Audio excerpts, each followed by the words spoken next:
Hello बच्चों, कैसे हो आप। आज हम कक्षा 4 पर्यावरण अध्ययन की वर्कशीट हल करेंगे पाठ 7 खिड़की से। तो चलिए वर्कशीट हल करते हैं। प्यारे बच्चों, पिछले पाठ ओमना का सफ़र में हम लोगों ने जाना कि ओमना ट्रेन से नानी के घर केरल जा रही थी। हम लोगों ने रेलवे स्टेशन और रेलवे में काम करने वाले लोगों की भी चर्चा की थी।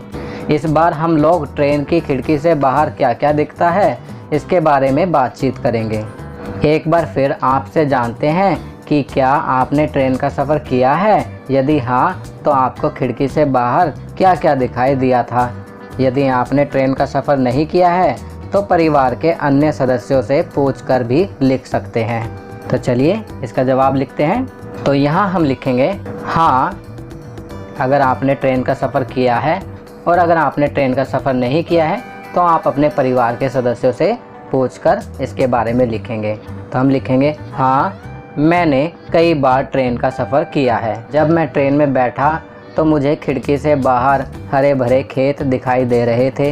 रास्ते में कभी कोई गांव आता था तो कभी कोई शहर। ट्रेन कभी किसी पुल के ऊपर से गुजरती है तो कभी किसी सुरंग के अंदर से। रास्ते में एक नदी भी दिखाई दी। उस नदी को देखने में बहुत मज़ा आया। चलिए अगला प्रश्न करते हैं। प्रश्न 2, रेलवे क्रॉसिंग के पास बहुत सारे लोग अपनी अपनी गाड़ियां लेकर ट्रेन के जाने का इंतज़ार करते हैं। वहां बहुत सारे लोग अपनी गाड़ियों को बंद नहीं करते।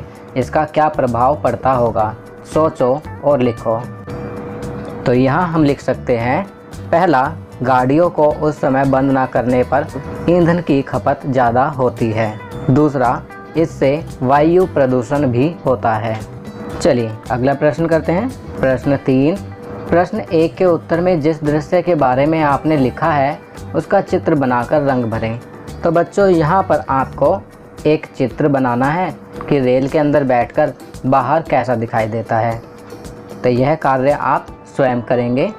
आपकी सुविधा के लिए मैंने यहाँ चित्र लगा दिया है, जिसे देखकर आप आसानी से अपनी कॉपी में चित्र बना सकेंगे।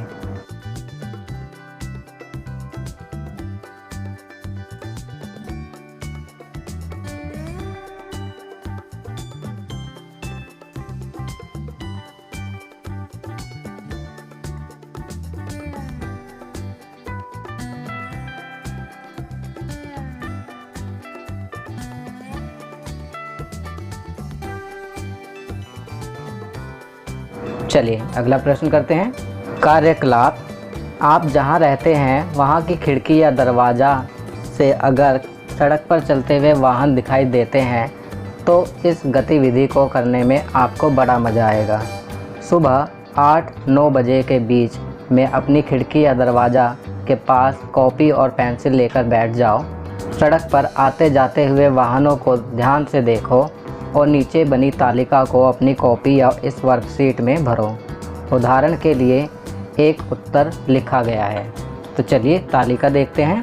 आप देख सकते हैं यहाँ पर एक तालिका दी हुई है और इसमें पहला आपके लिए किया गया है। वाहन लिखा है कार, प्रयुक्त ईंधन उसमें पेट्रोल या सीएनजी कुछ भी हो सकता है। धुआं छोड़ते हैं, हाँ, धुआं ज़्यादा छोड़ते हैं या कम, तो यहाँ हमने लिखा है कम। दूसरा करते हैं स्कूटर, प्रयुक्त ईंधन पेट्रोल, धुआं छोड़ते हैं, हाँ, ज़्यादा धुआं छोड़ते हैं या कम, तो यहाँ हम लिख सकते हैं ज़्यादा।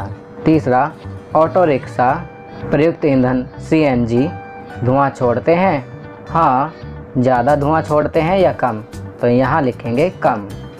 चौथा बस, प्रयुक्त ईंधन सीएनजी, धुआं छोड़ते हैं, हाँ, ज़्यादा धुआं छोड़ते हैं या कम, तो यहाँ लिखेंगे कम।